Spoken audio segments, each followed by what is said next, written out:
마켓 트렌드 시간입니다. 부드럽게 강하다. 미디어 산업을 두고 하는 말일 텐데요. 글로벌 현황과 그리고 국내 전략까지 세워드리겠습니다. 김종일 전문위원 모셨습니다. 안녕하십니까? 네, 안녕하십니까? 네, 우선 현재 트렌드부터 살펴봐야 될 것 같아요. 네, 이 미디어 산업의 전반적인 트렌드는 말씀해 주셨다시피 굉장히 강합니다. 최근에 이제 추세를 보면 부드럽다기보다는 굉장히 파도처럼 몰아치는 것이 아닌가 싶을 정도로 강한 모습을 나타내고 있는데요. 다만 이 파도가 마지막에 꺼지기 전에 불꽃인 것인지는 좀 더 확인이 필요할 것 같고요. 조금 전에 외신에서도 전해드렸습니다만 최근에 고평가 논란은 많이 벌어지고 있습니다.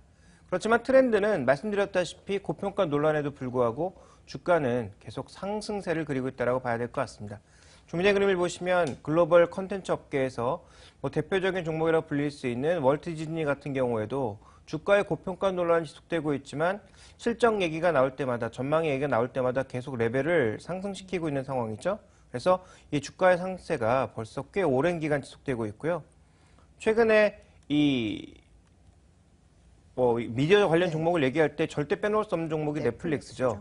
주가의 상승세도 그렇지만 큰 폭의 그 등락을 주면서 이게 추세 끝이 아니냐 이런 전망이 여러 번 나왔고 기술적 분석가들은 이때 매도해야 된다는 의견도 많이 냈습니다만 전체적으로 다시 금방 추세를 회복하면서 주가의 최근 탄력은 둔화되고 있지만 주가의 레벨은 100달러에서 400달러가 넘어서는 수준까지 빠르게 올라가고 있는 상황입니다. 그래서 지금 플랫폼 영역에 그 컨텐츠를 싣고 있는 넷플릭스라든지 컨텐츠가 강점인 디즈니라든지 이런 종목군들의 그 트렌드만 보시면 전체적으로 최근에는 굉장히 강한 모습을 보여주고 있다고 봐야 될 것 같고요. 이 시장에 대한 전망은 여전히 좀 긍정적입니다. 글로벌 컨텐츠 시장의 전반적인 추이는 매년 증가할 것으로 예상이 되고 있고요. 적어도 2017년까지는 연간 10% 이상의 증가를 꾸준하게 보일 것으로 예상을 하고 있는데 좀 더 자세히 살펴보시면 그중에 가장 크게 증가하는 것은 비디오 서비스, 즉 영상 서비스입니다. 기존에는 이제 웹데이터, 웹 시장 이런 정도가 좀 성장하는 상황이었지만 LTE가 커지기 시작하면서 특히 2014년을 기점으로 중국의 LTE가 커지기 시작하면서 동영상 서비스가 크게 확대될 가능성을 보고 있는 것이고요. 이 동영상 서비스의 확대가 어디까지 갈지 아무도 모르기 때문에 이렇게 전망치 나와 있습니다만 이게 맞는다고 생각하는 사람은 아무도 없을 겁니다. 결국은 어디까지 커질지 모르기 때문에 넷플릭스 같은 인터넷 기반의 프로토콜 기반의 업체들의 주가 상승이 고평가 논란에도 불구하고 계속 이루어지고 있는 거죠. 만약에 그게 어디까지 커진다라는 확실한 답이 있으면 넷플릭스는 지금 주가 아마 제가 보기엔 폭락하겠죠. 그래서 지금 어디까지 갈지 모르니까 계속 그렇게 위로 가도 사람들이 더 갈 것 같다. 아니면 이 추가적인 시장에도 나올 것 같다. 긍정적인 관점이 계속적으로 나오는 거라고 판단해 볼 수 있는 거고요. 그 다음 또 하나 이제 우리 시장뿐만 아니라 미국에서도 마찬가지인데요. 이런 동영상 서비스, 또 데이터 서비스, 컨텐츠 서비스가 계절적인 요인을 타고 있습니다. 네. 준비된 그림을 보시면 우리나라 이제 경우인데요. 실제로 4월달 LTE 서비스가 크게 확산된 2014년 초반 이후에 4월달부터 갑자기 데이터량이 폭증하는 모습을 보였는데 3G는 변하지 않았습니다. 근데 LTE 서비스만 변했거든요. 이 과정에서 늘어난 것은 미국의 MLB 중계라든지 아니면 국내 프로야구 중계가 늘어나기 시작하면서 이것을 보기 위한 데이터 수요가 폭증하는 모습을 보여주고 있고 미국도 마찬가지로 버라이즌 같은 쪽에서는 슈퍼볼 같은 경기를 LTE로 생중계를 하기 때문에 그럴 때 데이터량이 폭증한다라는 거죠. 네. 그래서 앞으로도 이제 LTE망이 확산되면 확산될수록 이런 비디오와 관련된 서비스는 크게 확산될 가능성이 있어 보입니다. 네. 그러니까 전체적으로 지금 시장에서의 또 하나의 특징은 전체 소매 판매 증가율보다 이런 디지털 콘텐츠 증가율, 판매 증가율이 더 높아진다는 거죠.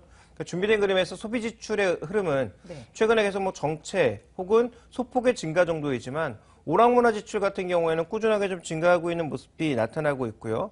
또 하나 이제 중요한 것은 LTE망 확산과 함께 태블릿이나 스마트폰 가격은 점점 떨어지면서 확산은 보급은 넓어진다라는 거죠. 그러니까 앞으로 이런 디지털 콘텐츠를 소비하기 위한 전제 조건들, 그러니까 우리가 흔히 얘기해서 이제 공장이라든지 나라가 발전하기 위해서 SOC가 깔려야 된다라고 하는데요.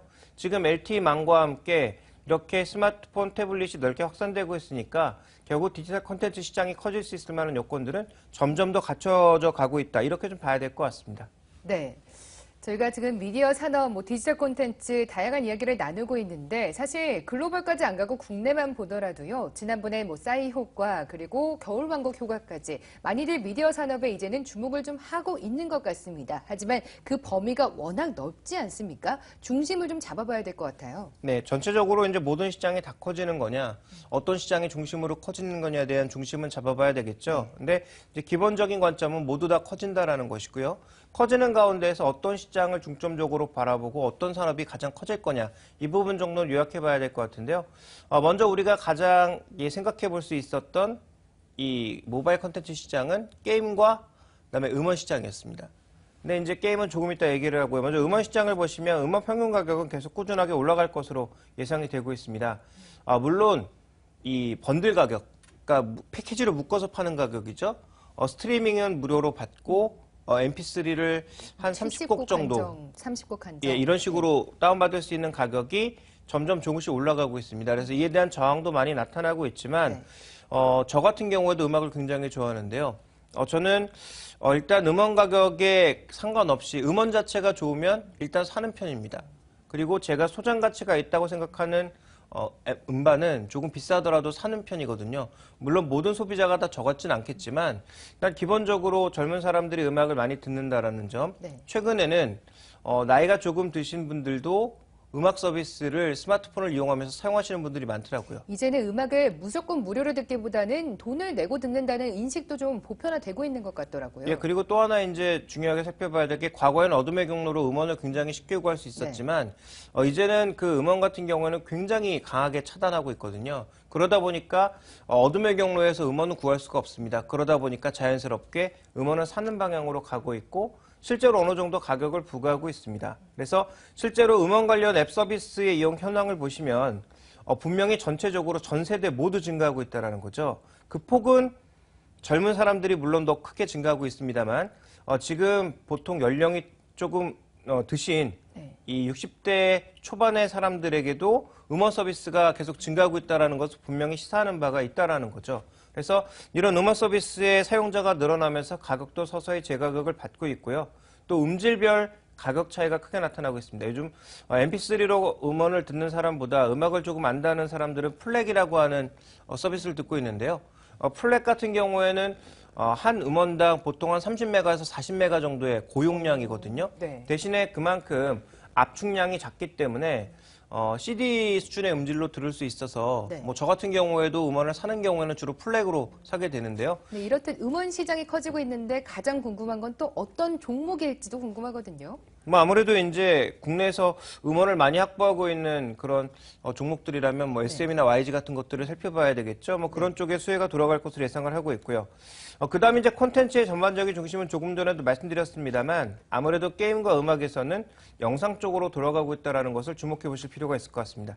준비된 그림을 보시면 과거에 이렇게 조금 조악했던 게임에서 MMORPG 같은 RPG 게임으로 돌아서고 있고요.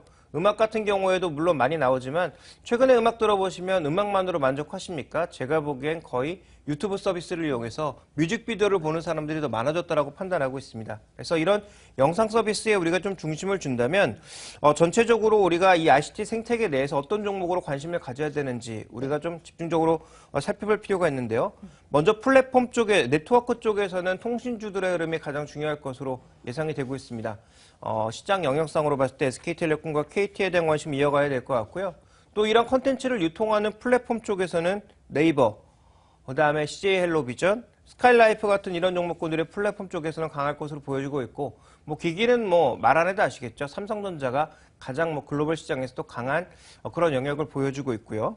자, 마지막으로는 이제 컨텐츠 쪽에서는 음원에서는 조금 전에 말씀드렸던 SM이나 YG, 그다음에 영상 쪽에서는 SBS 컨텐츠 허브나 CJ ENM, 그리고 게임 쪽에서는 위메이드 같은 일종의 플랫폼 지분도 가지고 있고 실제로 모바일 게임 쪽에서 굉장히 강점을 갖고 있는 이런 기업들에 대한 관심은 저는 지속적으로 필요하다고 보고 있습니다. 네.